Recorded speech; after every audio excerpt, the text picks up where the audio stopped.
Hello friends, कैसे हैं आप सभी। उम्मीद करता हूँ दोस्तों अच्छे होंगे, स्वस्थ होंगे। तो इस वक्त सुबह के 8 बज रहे हैं और मैं अपने छत पे हूँ। छत काफ़ी गंदा हो रखा है तो जिसकी साफ़ सफाई होनी है।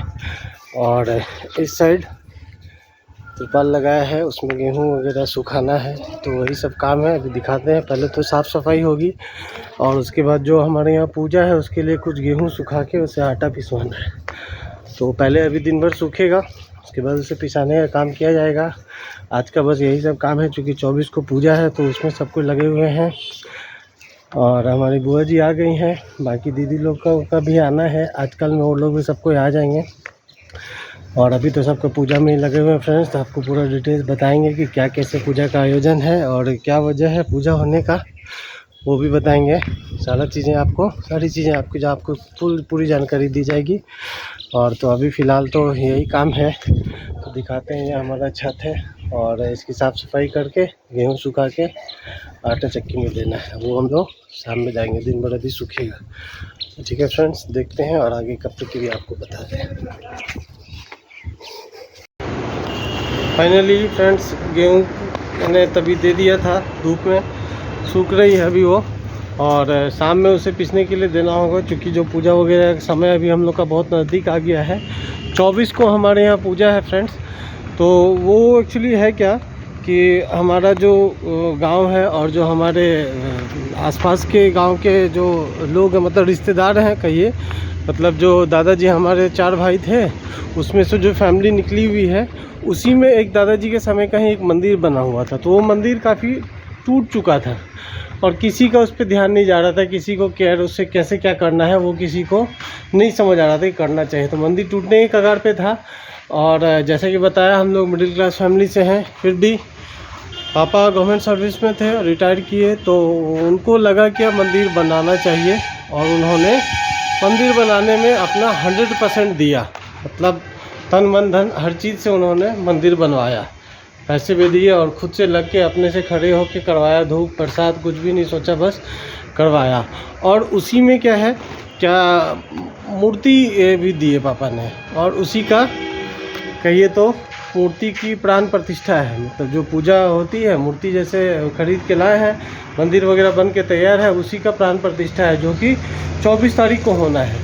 उसी के आयोजन में अभी से हम लोग गेहूँ वगैरह सूखने के लिए दे दिए, आटा वगैरह तैयार करके रख लेंगे, क्योंकि उसमें कुछ लोग आएंगे, कुछ रिश्तेदार आएंगे और गांव के भी कुछ लोग रहेंगे, तो खाने पीने का आयोजन होगा। इसी सब में अभी व्यस्त हैं, थोड़ा लगे हुए हैं कि तरीके से हो जाए। आज 20 तारीख हो गई, ज़्यादा दिन समय बचा नहीं, मात्र 2 से 3 दिन बचा है। और कल कुछ मेरा भी काम है, तो कल का और ज़्यादा बिजी शेड्यूल है, इसलिए आज ही गेहूँ वगैरह दे दिया है साफ़ सफाई करके। घर की भी साफ़ सफाई हो गई है और 1-2 रिश्तेदार भी आ गए हैं। बुआ जी हमारी आ गई हैं और कुछ दीदी वगैरह भी आएंगी।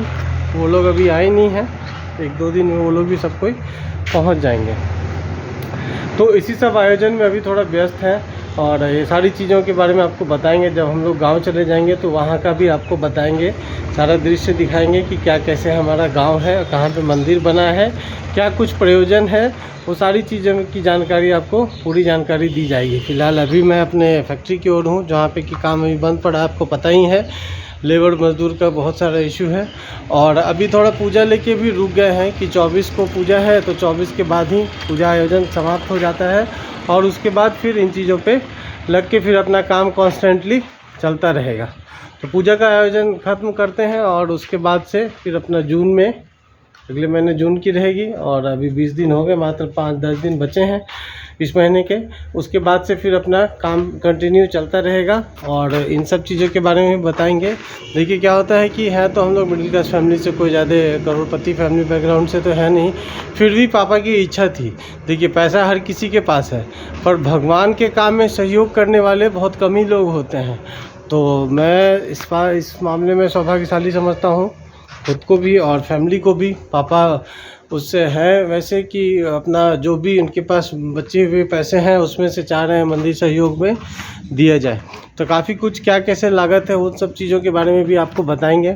और काफ़ी खर्च कर रहे हैं पापा, ताकि एक समाज में भी एक हो और इस तरह के काम में करना चाहिए। मुझे लगता है अगर आपके पास 2 रुपये है तो कुछ भगवान के काम में भी सहयोग करना चाहिए। हमारे धर्म को छोड़ के आप बाकी धर्म में देखेंगे तो लोग बहुत ही एक्टिवली करते हैं, पर हम लोग में इतना ये लोग नहीं करते हैं। करना चाहिए। क्या होता है कि भगवान को आप कुछ भगवान के काम में कुछ सहयोग करोगे तो भगवान भी आपको देखता है, वो भी आपको बहुत आगे की ओर ले जाएगा। तो यही सब है। उन चीज़ों के बारे में आपको पूरी जानकारी देंगे कि कैसे क्या आयोजन है, क्या क्या होना है। 2 दिन का उसमें प्रोग्राम है, 24 और 25 2 दिन का है। 24 को प्राण प्रतिष्ठा है और 25 को प्रवचन वगैरह करवा रहे हैं पापा, प्रवचन भी करवा रहे हैं, उसमें भी काफ़ी लोग आएंगे। तो उन सब के बारे में आपको फुल डिटेल्स देंगे, कैसे क्या कुछ करवा रहे हैं सब चीज़ें। और आसपास के जो भी लोग हैं वो भी आएंगे। गांव के जो लोग हैं वो बहुत सारे शहर में भी हमारे रिलेटिव्स रहते हैं और गांव के भी बहुत सारे लोग यहाँ पे शहर में रहते हैं। इनको भी आमंत्रण दिया गया है कि सबको आप लोग आइए और पूजा के प्रयोजन का आनंद लीजिए और इस तरह के भगवान के काम में सहयोग कीजिए। किसी ने तो 1 रुपये का सहयोग किया नहीं, जो भी कर रहे हैं पापा ही कर रहे हैं। तो एटलीस्ट सभी आके उसमें सहयोग कीजिए, जुड़िए उन चीज़ों से। इस तरह के कार्यक्रम को काम को करना चाहिए। अगर आप 2 रुपये से नहीं सहयोग कर सकते हैं तो कम से कम अपने शरीर से, तन मन से ईश्वर के लिए काम करना चाहिए। क्योंकि जब आप भगवान के लिए सोचोगे ना तो वो तो हमारे लिए हमेशा सोचता है। ऐसा मेरा भी थॉट है, होना चाहिए। यही सब है, पूरी डिटेल्स दे देंगे कल के बारे में। कल का तो कुछ मार्केटिंग वगैरह का काम था, दिन भर उसी में व्यस्त रह गए हम लोग। और हमारा जो हमारे छोटे भाई हैं वो भी आए हुए हैं, उनसे भी मैं आपको मिलाऊंगा कि क्या कुछ उनका चल रहा है, वो क्या कर रहे हैं अभी। और अभी वो कुछ दिन हमारे साथ रहेंगे यहाँ पे। और आपको तो पता ही है यहाँ पे मैं और पापा बस रहते हैं। तो छोटा भाई भी अभी आया हुआ है और वो भी कुछ दिन रहेगा, जो पूजा पाठ वगैरह का सारा काम वगैरह करके फिर अपना वो जो अपना प्रिपरेशन करता है पढ़ाई वगैरह वो अपना करेगा। तो इन सब चीज़ों के बारे में भी आपको बताएंगे। फैमिली में कौन कौन है वो भी सबसे मिलवाएंगे आपको। फ़िलहाल तो अभी इतना ही है। और अभी चूँकि मैं दोपहर का वक्त हो रखा है तो मैं इधर ज़रा एक बार प्लांट की ओर भी आना ज़रूरी होता है, तो इधर आ गया था देखने के लिए। इधर तो कोई कुछ काम वगैरह अपना चल नहीं रहा है। तो बाकी ये पूजा का आयोजन समाप्त होता है और फिर इस पर हम लोग इधर का भी काम कंटिन्यू करेंगे। तो अभी के लिए इतना ही है। और देखिए जो अपना लोडिंग वगैरह का काम है, ड्राइवर से बात हुई, मकई लोडिंग का काम अब ऑलमोस्ट ख़त्म होने पे है, ज़्यादा है नहीं। तो कुछ साइड लोडिंग का एक आध काम वो किया है। कल वाला काम कुछ मिला नहीं था उसे, तो भी काम हुआ नहीं है। और थोड़ा कुछ वो शॉर्टकट भी मारता है, तो उस पर भी थोड़ा नज़र रखना ज़रूरी होता है। इस वजह से इधर आ गया कि उससे भी एक बार मुलाकात हो जाएगी। पर वो अभी शहर से कहीं बाहर आसपास के पास के गांव में गया हुआ है किसी काम से, तो अभी उससे मुलाकात हो नहीं पाएगी। तो देखते हैं उससे फिर कब मुलाकात होगी। चूँकि क्या होता है हमेशा तो वो इस लाइन में रहता नहीं है, कहीं पे कुछ लोडिंग का काम हुआ, कहीं कुछ हुआ, बस फ़ोन से उससे बात होती रहती है। और भरोसे पे दे रखा है गाड़ी। क्या है क्या ड्राइवर है तो उसी के भरोसे जब चलना है तो उसी के हिसाब से रहता है, फिर भी काम वगैरह वो सही से करता है। तो आज के लिए बस इतना ही है फ्रेंड्स, मिलते हैं अगले ब्लॉग में। तब तक अपना बहुत ख्याल रखिए और प्लीज़ अपने पेरेंट्स से बहुत प्यार कीजिए। Thank you.